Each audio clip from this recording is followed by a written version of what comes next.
Aujourd'hui, avec le pasteur Joseph Prince. Êtes-vous prêts?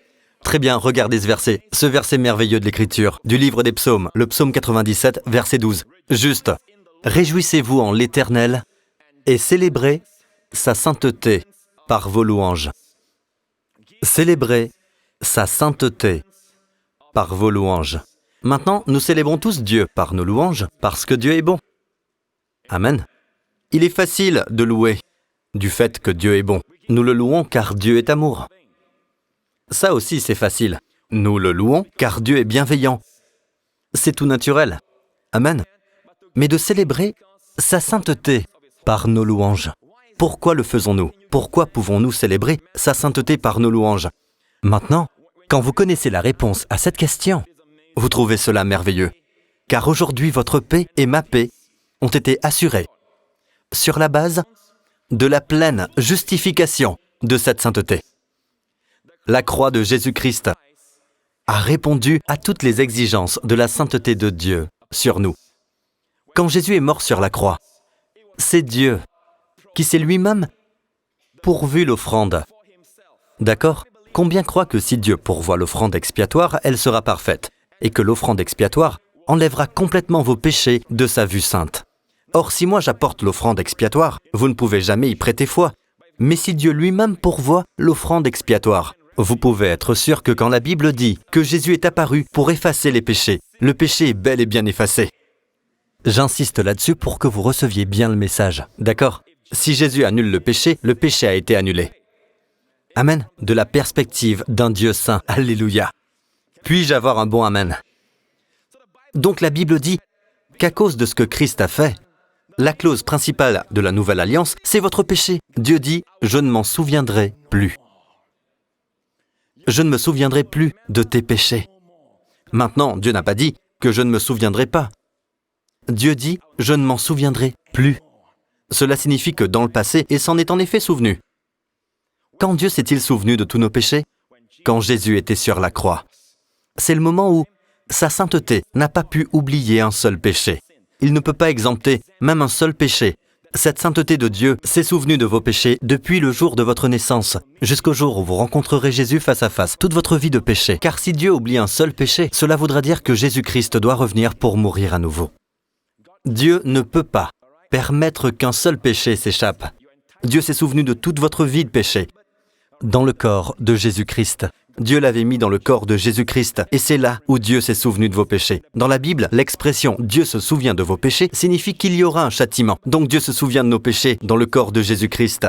Et la sainteté et la justice de Dieu déclenchent la fureur et les coups de foudre de sa condamnation et de sa sainte colère contre toute impiété, contre tous les péchés dans le corps de Jésus-Christ, jusqu'à ce que Jésus dise, coup après coup, jusqu'à ce que Jésus dise « Tout est accompli ».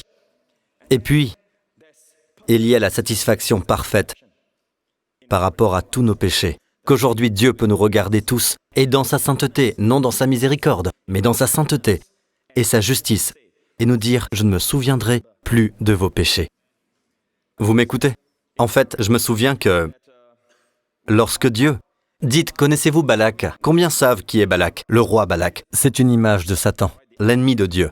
Balak avait engagé un prophète minable appelé Balaam. Apparemment, ce dernier était réputé de pouvoir maudire n'importe qui, de sorte que des maladies et de mauvaises choses allaient s'abattre sur cette personne. Donc ce roi Balak engagea ce prophète Balaam pour maudire le peuple d'Israël qui traversait son pays. Il l'a donc amené sur une haute montagne, et Balak lui dit « Je te donnerai beaucoup d'argent, maudis ce peuple pour moi. » Voilà ce qui s'est passé. Au lieu de dire « Je maudis », il dit « Dieu n'aperçoit pas de mal en Jacob. » Et le roi dit « Mais qu'est-ce que tu fais? Je te paie pour les maudire, pas pour les bénir. » Il a donc vu cette phrase « Dieu n'aperçoit pas de mal en Jacob comme une bénédiction. » Maintenant, il n'a pas dit que Dieu dit qu'il n'y a pas de péché en Israël. Il a dit « Dieu n'aperçoit pas de péché en Israël. » Si quelqu'un vous dit qu'il n'y a pas de péché en vous, vous ne trouverez aucun réconfort. Mais Dieu ne dit pas qu'il n'y a pas de péché en Israël. Dieu dit qu'il n'aperçoit pas de mal en Jacob. Il ne voit pas d'injustice en Israël. Amen. Et cela a été dit en présence d'une image de Satan, Balak. L'ennemi ne peut qu'écouter et grincer des dents. C'est ainsi que Dieu voit son peuple. Maintenant, si vous descendez dans le camp d'Israël, vous entendrez des murmures, des plaintes, des querelles, des dizaines de querelles de famille. Mais de la perspective de Dieu, Dieu n'a pas dit qu'il n'y avait pas de péché. Dieu dit qu'il n'aperçoit pas de mal en Jacob.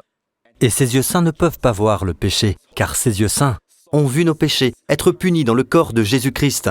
Donc aujourd'hui, les yeux saints de Dieu ne peuvent pas voir les péchés dans nos vies. Cela nous permet de vivre une vie triomphante. Amen. Amen. Revenons à Balak. Il dit « Que m'as-tu fait ?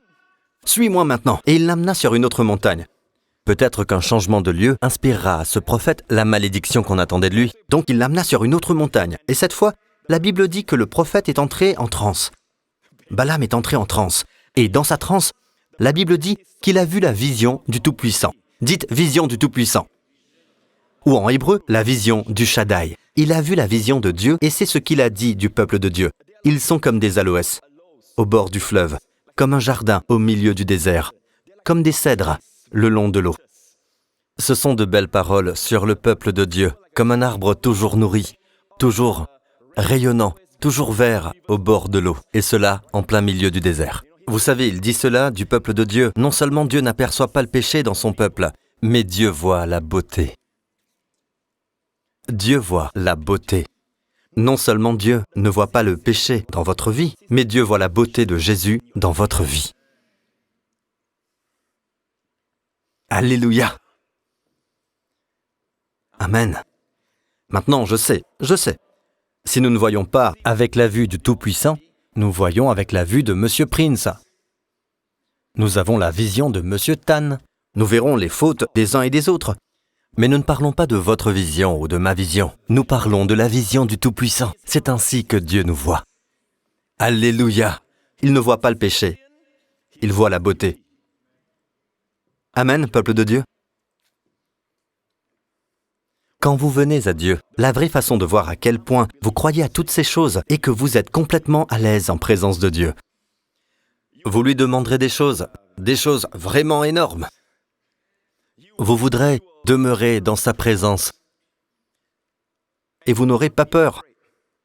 Mais vous vous sentirez chez vous. Et c'est un mot-clé. Vous vous sentirez chez vous en sa présence. Vous sentez-vous chez vous dans la présence de Dieu ? Je me souviens qu'il y a des années, vous savez, les gens disent « Pasteur Prince, vous en parlez comme si c'était facile à faire. » D'accord ? Quand quelqu'un dit cela, il vous faut vérifier pourquoi il dit ça. Comme si c'était facile à faire. Eh bien, vous devez leur demander « Pourquoi voulez-vous que ce soit difficile ?» Je vais vous dire pourquoi ils veulent que ce soit difficile. Parce qu'ils veulent avoir une part dans toutes ces choses. Ils veulent avoir une part dans le salut. Ils veulent une part dans la justice. Quand je fais quelque chose de difficile, j'en suis fier. Cela s'est passé lors d'une conférence majeure, à l'étranger. Je visite de nombreuses églises et je participe à de nombreuses conférences, même de très grandes conventions. Qu'en fait, je peux partager cela sans que vous ne deviniez de qui je parle, à moins que vous ne connaissiez les écrits ou la prédication de cette personne. Et ce n'est pas à Hillsong. D'accord ? C'est ailleurs. Je venais de finir de prêcher sur la grâce. Les personnes étaient fous de joie, enthousiastes et amoureux de Jésus, comme à chaque fois. Les gens étaient en liesse, vous savez. Ils sautaient littéralement de joie. Ils étaient comme des poissons dans l'eau, heureux comme des oiseaux dans l'air. Vous voyez, les gens adoraient Dieu et tombaient amoureux de Jésus. Amen. Cela est le fruit de la prédication. J'ai donc été conduit dans l'arrière-salle, dans le coin café, détente. Il y avait un certain nombre de pasteurs, et parmi quelques-uns de très connus. Si je mentionnais leur nom, certains sauraient de qui je parle. Et ils étaient très enthousiastes. En fait, l'un d'entre eux a dit « Vous savez, Pasteur Prince, je veux faire quelque chose. J'ai toujours cru en la grâce de Dieu, mais je n'ai jamais pu la prêcher comme vous venez de le faire. Mais je lirai et prêcherai votre livre dans mon église. » Ils étaient tellement enthousiastes par le message. Amen. J'étais heureux pour eux. J'étais heureux que Jésus soit glorifié. Donc j'étais là, debout, tranquille. Veuillez le noter. Je n'embêtais personne. Ce n'est pas moi qui ai commencé. Un type s'approche de moi. Et il me dit « Et qu'en est-il de la crainte du Seigneur ?» Et moi, j'étais tranquille et je n'embêtais personne, vous vous rappelez ? N'oubliez pas ça, ce n'est pas moi qui ai commencé. Donc il dit « Qu'en est-il de la crainte du Seigneur ?» C'était un des orateurs. Et il est venu en prenant ce ton. « Qu'en est-il de la crainte du Seigneur ?» Alors tout le monde s'est arrêté, je l'ai regardé et je lui ai dit, qu'en est-il de la crainte du Seigneur? La Bible dit que nous devons avoir la crainte du Seigneur. Beaucoup de passages de la Bible disent que nous devons craindre Dieu. J'ai dit, pouvez-vous définir la crainte de Dieu? Alors, pouvez-vous définir la crainte de Dieu? Il dit, bref, il m'a donné une définition théologique de la sainte crainte de Dieu. J'ai dit, voulez-vous la propre définition de Jésus? Je crois qu'il n'avait pas réalisé que Jésus lui-même avait une définition, d'accord? J'ai dit, voulez-vous la propre définition de Jésus? Car qui mieux que le Seigneur pour définir la crainte du Seigneur? D'accord? Donc, si vous regardez, je leur ai dit, si vous regardez la tentation de Jésus dans le désert, le diable dit à Jésus, prosterne-toi devant moi et je te donnerai tous les royaumes de ce monde. Jésus répondit, il est écrit, c'est le Seigneur, ton Dieu, que tu adoreras, et c'est lui seul que tu serviras. Il citait le livre du Deutéronome.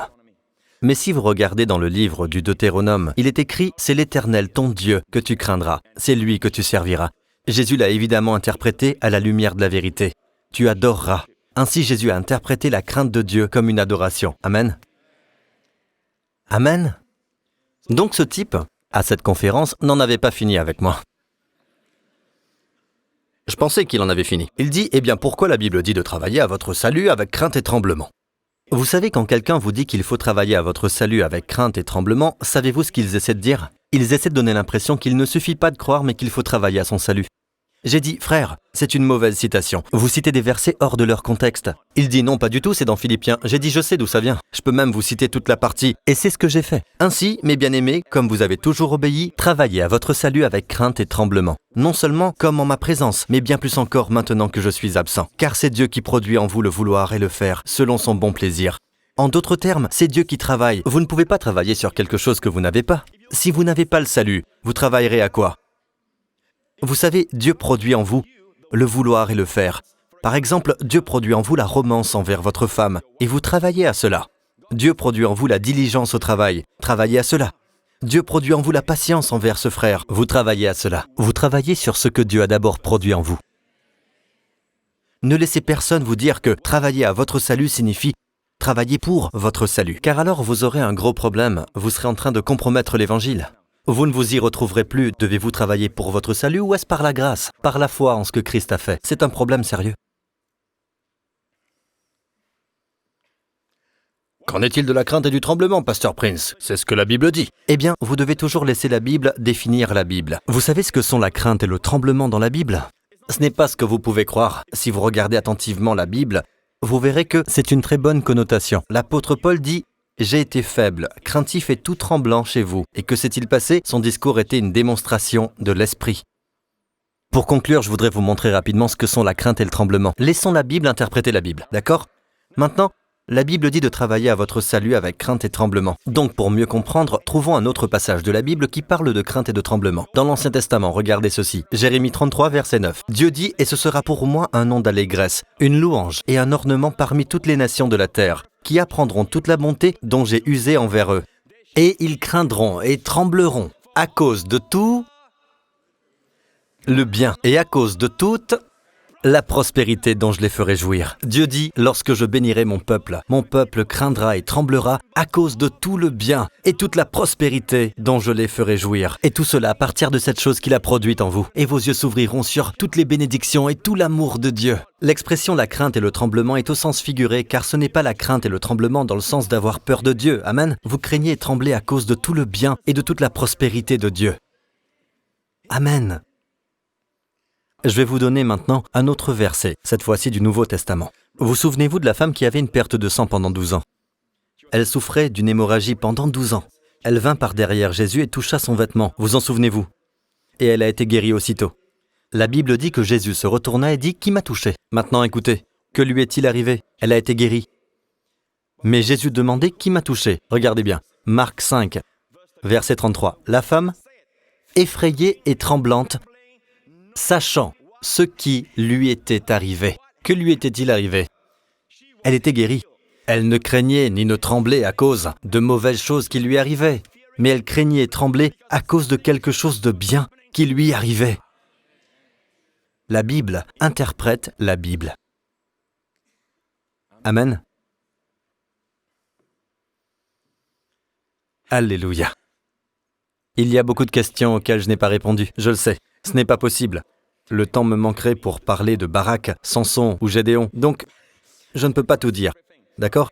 Croyez-moi, il y a beaucoup d'autres questions, mais je vais vous donner cette règle de base. Pouvez-vous vous rappeler de cette règle d'interprétation ? Ne jamais permettre que des passages obscurs de la Bible vous privent de la joie de certains passages qui sont clairs. Quelqu'un pourrait là tout de suite me citer un verset dont je n'ai pas parlé et me dire qu'en est-il de ça ? Et si cela semble contredire le pardon complet des péchés, l'œuvre de Jésus, ne laissez jamais ces passages obscurs vous priver de la certitude des passages qui sont clairs. D'accord ? Par exemple, en effet, Dieu a tant aimé le monde qu'il a donné son Fils unique, afin que quiconque, est-ce clair, croit en lui, est-ce clair, ne périsse pas, est-ce clair, mais ait la vie éternelle. Quelle durée ? Éternelle, est-ce clair ? Maintenant, si quelqu'un ou quelque chose vous fait croire que vous pourriez perdre votre salut, c'est obscur, il y a une explication. D'accord ? Si vous me donnez du temps, je vous expliquerai. Mais si vous ne comprenez pas comment l'expliquer, s'il semble y avoir une contradiction, si c'est obscur, ne laissez pas ces passages obscurs vous priver de la certitude de passages qui sont clairs. Je ne me souviendrai plus de vos péchés, est-ce clair ? Amen. Dieu n'est pas schizophrène. Les interprétations des hommes le sont, mais Dieu ne l'est pas. Et il y a parfois une prétendue disparité. Elle n'est que prétendue. Ce n'est pas une véritable divergence. Amen. Donc, je vous laisse avec cette règle de base pour les questions que vous pourriez vous poser sur des sujets que je n'ai pas abordés à cause du temps. Ne permettez jamais à quelqu'un de vous citer des passages obscurs qui vous privent de la certitude de passages clairs. Je vais conclure, peuple de Dieu. Tout s'est passé sur la croix. Quand la justice de Dieu a rencontré la miséricorde de Dieu. La justice de Dieu a rencontré l'amour de Dieu. Jésus était l'amour de Dieu. Il a payé selon la justice de Dieu, en notre nom. Et la justice de Dieu dit « satisfait pour toujours ». Et le diable veut cacher ce glorieux message. De la vue du commun des mortels. Parce que la Bible dit « le glorieux évangile », dites « glorieux ».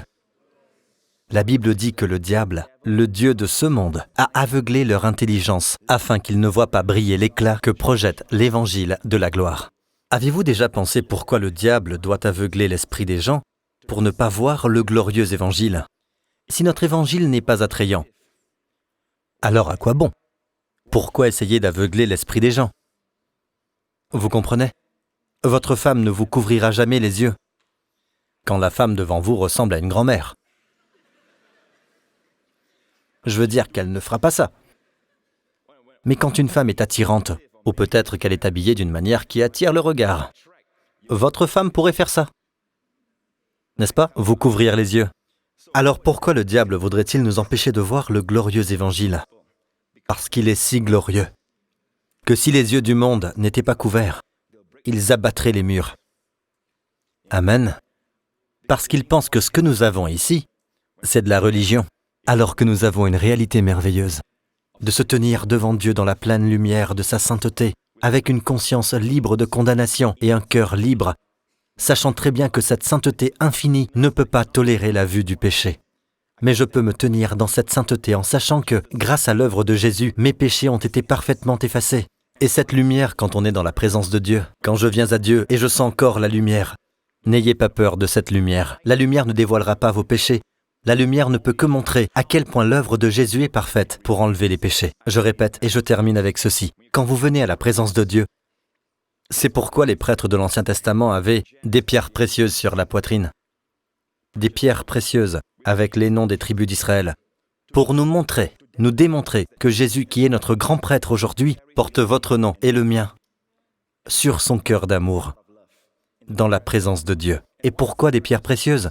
Mesdames, vous le savez toutes, sous cette lumière jaune, qu'arrive-t-il aux pierres ? Le rubis, le saphir. Allez, dites-le, ça brille. Donc Dieu veut que vous sachiez que Jésus vous présente dans la perfection de son œuvre achevée. Et quand la lumière de Dieu brille sur vous, vous brillez en retour. Vous reflétez cette lumière. C'est la perfection de l'œuvre de Jésus-Christ. Quand vous venez à Dieu, n'ayez pas peur de cette lumière. Soyez à l'aise et profitez de cette lumière, parce que cette lumière montre les péchés effacés, les péchés enlevés, les péchés purgés. Elle montre la glorieuse œuvre rédemptrice de Jésus-Christ. Elle montre combien l'œuvre de Jésus est parfaite pour enlever vos péchés. Loin de la présence de Dieu, vous ne voyez pas à quel point c'est parfait, mais plus vous venez dans la présence de Dieu, plus vous voyez à la lumière de sa sainteté à quel point Jésus a parfaitement enlevé vos péchés. C'est ainsi que vous devriez toujours voir Dieu. Puissions-nous nous voir les uns les autres avec la vision du Tout-Puissant. Que nous puissions voir notre conjoint, non comme étant parfait, mais nous n'apercevrons pas son péché. Pouvez-vous imaginer ce qu'ils feront? Pouvons-nous pratiquer cela tous les jours, au moins pendant 10 jours, sur notre conjoint? Non pas qu'il n'y ait pas de péché en eux, mais nous ne voyons pas le péché. Imaginez ce qui arrivera à notre mariage. Et pas seulement cela, mais étendons cela à l'autre, car dans la pratique, c'est ainsi qu'on aime. Amen. Nous nous verrons, non comme n'ayant pas de péché, mais nous ne verrons pas le péché. Nous choisissons de vous voir dans la beauté de Jésus. Et même quand nous vous corrigeons en vous voyant dans la beauté de Jésus, car nous vous aimons. Ce sont deux choses très différentes que de corriger quelqu'un en le voyant moche et toujours défaillant et sans espoir. Corriger quelqu'un dans cet esprit, ou alors le voir parfait et le corriger. Car vous voulez qu'il excelle dans ce domaine. Mais la question de l'acceptation avec Dieu, même si cette personne est en train d'être corrigée, n'entrera jamais en ligne de compte. Pour Dieu, soulever à nouveau la question du péché, c'est soulever la question de l'efficacité de l'œuvre de Jésus. Et cela, Dieu ne peut pas le faire. J'ai terminé. Alléluia. Amen. Louez Jésus. Alléluia. Et au Dieu qui a donné son Fils. Louez-le. Alléluia. Amen. Inclinez la tête, fermez les yeux et louez le Seigneur. Si vous êtes ici ce soir et que vous voulez mettre votre confiance dans l'œuvre achevée de Jésus, rappelez-vous que votre confiance ne la rend pas plus parfaite. Le fait de croire n'est pas le paiement. Le paiement a été fait il y a longtemps. Et Dieu était satisfait du sacrifice du Christ, du paiement du Christ. Mais avez-vous mis votre confiance dans la satisfaction de Dieu? Avez-vous mis votre confiance dans l'œuvre parfaite de Jésus? Vous pouvez repartir aujourd'hui avec la vraie paix dans votre cœur. La vraie paix dans votre conscience. Et la joie dans votre cœur. Il suffit simplement de croire que Christ a payé le prix et Dieu en était satisfait et qu'il a parfaitement répondu à toutes les exigences de Dieu sur nous. Dieu est satisfait. Si c'est votre désir, où que vous soyez, vous savez maintenant pourquoi Dieu vous a amené ici aujourd'hui. Il veut que vous jouissiez d'une conscience tranquille, d'une conscience libre de condamnation. Il veut que vous repartiez dans la joie et la paix. Vous dites, pasteur, je veux que tout ce que vous m'avez partagé à l'instant soit réel dans ma vie. Faites cette prière avec moi, maintenant, où que vous soyez, ici ou dans les salles annexes. Dites après moi, Père Céleste, que tu es bon. Tu m'as aimé avant que je te connaisse. Tu as vu mon besoin avant que je ne le voie. Et tu as envoyé Jésus-Christ en pleine connaissance de mes péchés pour qu'il devienne le paiement parfait, la réponse parfaite à tous mes péchés. Je ne sais peut-être pas toutes choses maintenant, Seigneur, mais je sais une chose. Tu es satisfait du paiement de Christ pour mes péchés. Tu es satisfait. Tes saintes exigences sont glorifiées. Et je suis satisfait, car toi tu l'es. Jésus-Christ est mon Seigneur. Tu l'as ressuscité des morts, sans mes péchés, pour démontrer que tu es pleinement satisfait de son œuvre et que je suis ressuscité avec lui. Jésus-Christ est mon Seigneur. Et chaque jour, je marche sous la faveur de Dieu pour toujours. Je n'ai plus peur que mes péchés me mettent hors de la communion. Jésus-Christ est mon Seigneur, maintenant et pour toujours. Au nom de Jésus. Amen. Réjouissez-vous. Alléluia. Alléluia.